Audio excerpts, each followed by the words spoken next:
dimanapun berada. Kembali lagi dalam program Morning Call GPIB bersama saya Pendeta Jessica Sefanya Manabung, Pendeta Jemaat di GPIB Jemaat Anugerah Sore, Gospel Cast Ebenezer Kerumutan. Saat ini saya menyapa sahabat-sahabat GPIB tepat di depan proses pembangunan pastori baru dari Gospel Cast Ebenezer Kerumutan. Dan kami memohon doa dan dukungan dari sahabat-sahabat GPIB dimanapun berada untuk proses dan tahapan pembangunan pastori terbaru dari kami. Sebelum membaca dan merenungkan kebenaran firman Tuhan di pagi hari ini, mari kita mempersiapkan pembacaan kita. Terdapat dalam Kisah Para Rasul pasalnya yang kedua, ayatnya yang ke-17 sampai 21. Kisah Para Rasul pasalnya yang kedua, ayatnya yang ke-17 sampai 21. Jika kita sudah menemukannya, mari kita satukan hati kita di dalam doa. Kita berdoa. Allah Bapa kami dalam kerajaan sorga, di pagi hari yang indah ini Tuhan, kami akan merenungkan kebenaran firman-Mu, bahkan kami akan membacanya Tuhan, sehingga firman yang boleh kami dengar di pagi hari yang indah ini Tuhan, boleh menjadi kekuatan bagi kami untuk menjalankan setiap aktivitas kami, setiap pekerjaan kami Tuhan. Dan kami percaya bahwa firman yang boleh kami dengar adalah kekuatan bagi kami dan kekuatan bagi keluarga kami Tuhan. Berfirmanlah ya Tuhan, karena kami anak-anak-Mu siap untuk mendengarkannya. Amin.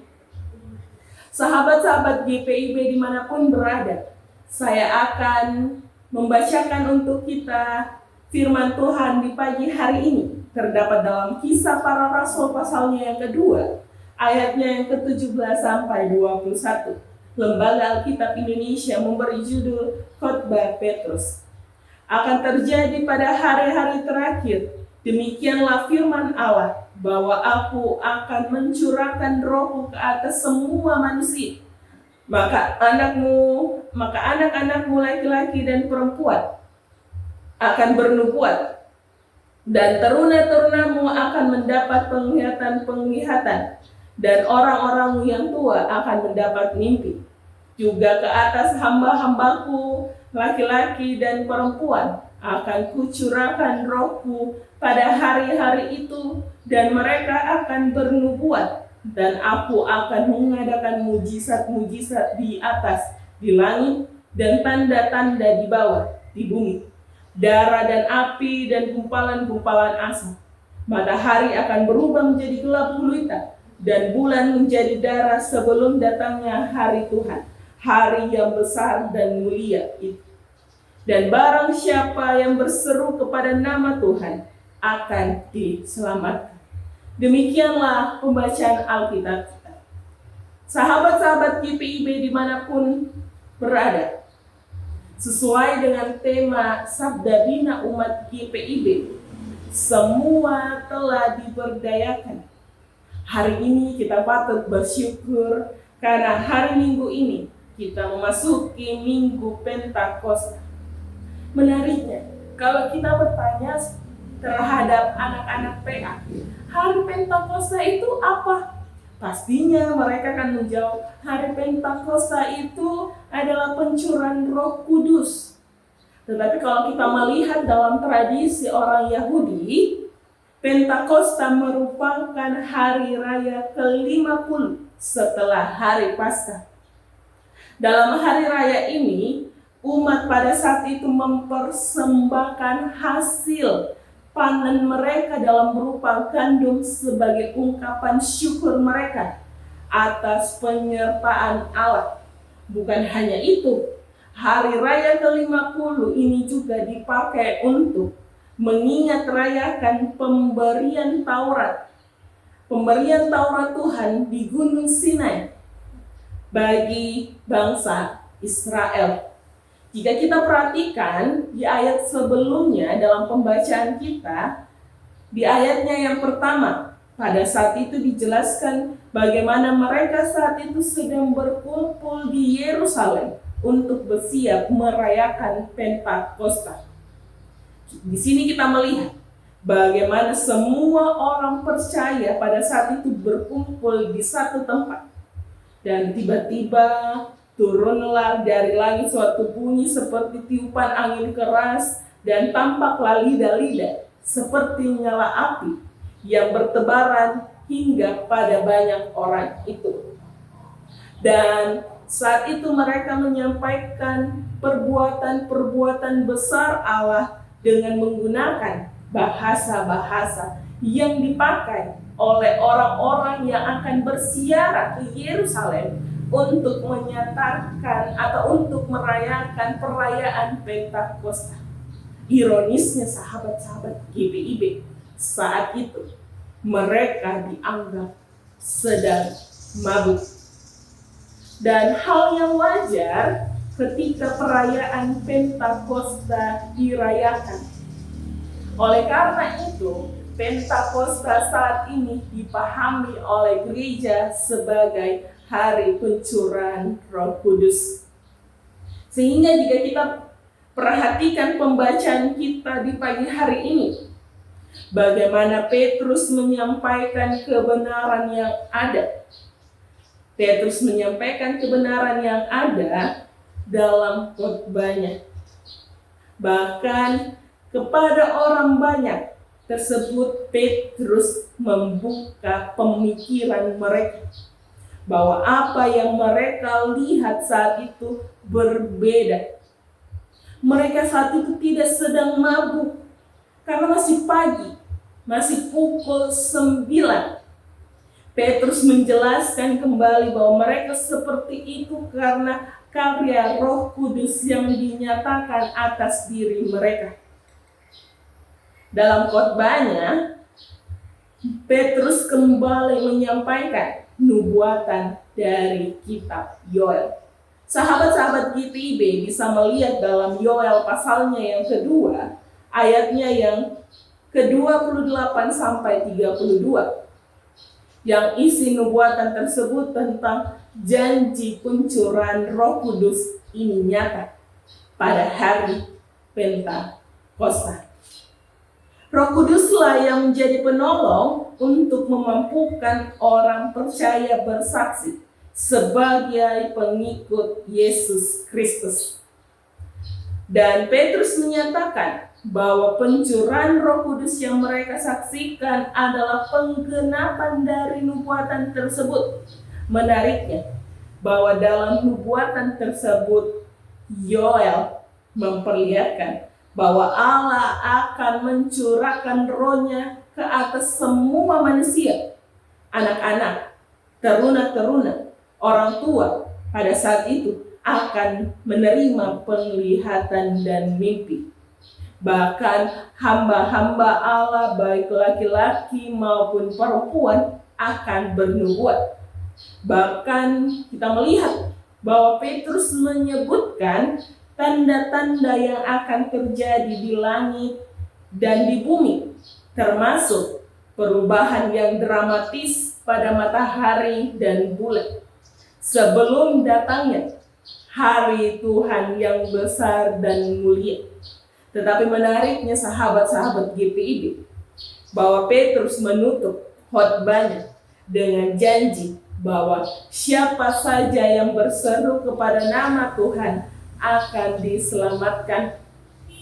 Pesan firman Tuhan dalam Minggu Pentakosta ini, Petrus menegaskan bahwa peristiwa pencurahan Roh Kudus pada hari Pentakosta ini adalah penggenapan dari nubuatan yang diberikan oleh Nabi Yoel.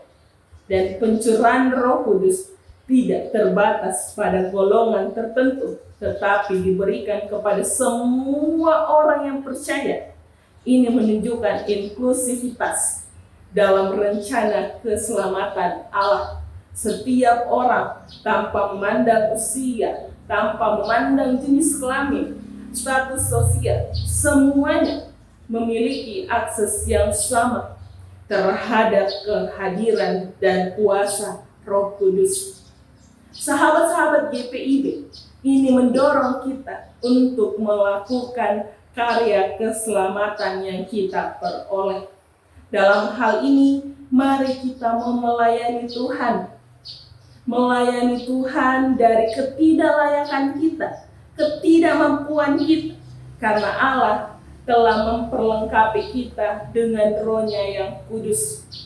Kita selalu ingat bahwa pelayanan ini milik semua orang.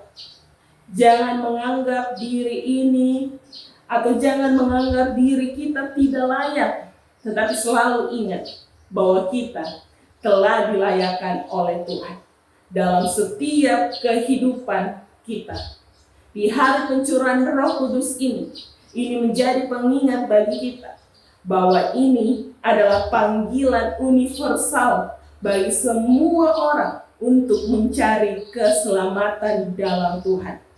Keselamatan bukanlah hasil usaha kita, bukan hasil usaha kita sendiri, tetapi merupakan anugerah Allah yang diberikan melalui iman kepada Yesus Kristus. Kita diingatkan untuk tidak hanya menerima keselamatan bagi diri kita sendiri, tetapi juga membagikan kabar baik ini kepada orang lain. Semua orang telah diberdayakan untuk melayaninya. Selamat berkarya dalam ladang milik Tuhan ini. Tuhan Yesus memberkati kita. Amin. Sahabat-sahabat GPIB dimanapun berada, mari kita satukan hati kita di dalam doa. Kita berdoa. Terpujilah Engkau Tuhan Yesus atas segala karya kebaikan-Mu bagi kami anak-anak-Mu, sehingga kami terus Engkau jaga dan Engkau pelihara dalam segala aktivitas kami, dalam segala pekerjaan kami Tuhan. Bahkan dalam peristirahatan kami di malam hari, Engkau menjaga kami dan Engkau membangunkan kami di pagi hari yang indah ini Tuhan, untuk melanjutkan setiap aktivitas kami, setiap pekerjaan kami Tuhan. Terima kasih karena pertolongan-Mu yang begitu luar biasa bagi kami Tuhan, sehingga kami terus terberkati dan kami siap untuk menjadi berkat bagi sesama kami Tuhan. Tolonglah kami Tuhan ketika menjalani setiap aktivitas kami, dalam segala gumul juang kami Tuhan. Kami menyadari bahwa kami adalah anak-anak-Mu yang tidak berdaya Tuhan. Kami masih membutuhkan pertolongan-Mu Tuhan, untuk selalu menuntun dan menyertai kami Tuhan dalam segala pergumulan kehidupan ini Tuhan. Terima kasih Tuhan Yesus untuk kebenaran firman-Mu yang boleh kami dengar di pagi hari ini Tuhan. Kami diingatkan kembali bahwa kami siap untuk melayani Engkau Tuhan. Kami siap untuk berseru, menyuarakan keselamatan-Mu kepada semua orang Tuhan. Dan nama-Mu selalu dipuji, dimuliakan. Terima kasih karena karya-Mu yang begitu luar biasa di kayu salib, bahkan peristiwa kebangkitan dan kenaikan-Mu di sorga Tuhan. Di hari ini Tuhan, kami mengingat rayakan kembali bagaimana pencurahan Roh Kudus bagi kami Tuhan. Dan Engkau telah memperlengkapi kami sebagai anak-anak-Mu dengan Roh-Mu yang kudus Tuhan, untuk kami siap untuk jadi murid-murid-Mu, memberitakan keselamatan-Mu di bumi ini Tuhan. Terima kasih Tuhan Yesus, saat ini kami siap untuk memberitakan kebenaran firman-Mu Tuhan. Dari ketidaklayakan kami, dan kami dilayakkan karena Engkau telah melayakkan kami untuk memberitakan kebenaran firman-Mu Tuhan. Terima kasih Tuhan Yesus, Engkau memberkati aktivitas kami di hari ini Tuhan. Apapun yang akan kami kerjakan, kami percaya bahwa kami siap untuk menjadi berkat bagi sesama kami, dan berkat-Mu jugalah akan kami peroleh Tuhan. Terima kasih atas berkat-Mu yang melimpah kepada kami Tuhan, sehingga kami di hari ini, apapun yang akan kami lakukan, Engkau-lah yang bekerja dalam setiap langkah kehidupan kami Tuhan. Terima kasih Tuhan Yesus, inilah rasa syukur kami, ungkapan syukur kami. Di dalam nama-Mu kami telah berdoa dan mengucap syukur. Amin. Sahabat-sahabat GPIB dimanapun berada, demikianlah Morning Call GPIB Minggu 19 Mei 2024. Selamat melanjutkan aktivitas kita setiap hari. Tuhan Yesus memberkati. Soli Deo Gloria. Salam, sahabat GPIB dimanapun berada. Kami, Panitia Pembangunan Gedung Gereja GPIB Sawangan, Depok. Saat ini kami berada di lantai 2 gedung gereja kami. Dan saat ini kami sedang melanjutkan proses pembangunan gereja. Oleh karena itu, kami mohon dukungan doa dan dana agar pembangunan gedung gereja kami dapat berjalan dengan lancar. Dukungan dana dapat disalurkan ke rekening berikut ini. Atas nama Majelis Jemaat GPIB Sawangan Depok, kami menyampaikan terima kasih atas perhatian, dukungan doa, bahkan dukungan dana yang para sahabat GPIB boleh salurkan itu kepada kami. Tuhan Yesus memberkati para sahabat GPIB dimanapun berada, sehingga pembangunan gedung gereja kami dapat selesai untuk hormat dan kemuliaan nama Tuhan. Salam sejahtera bagi kita sekalian.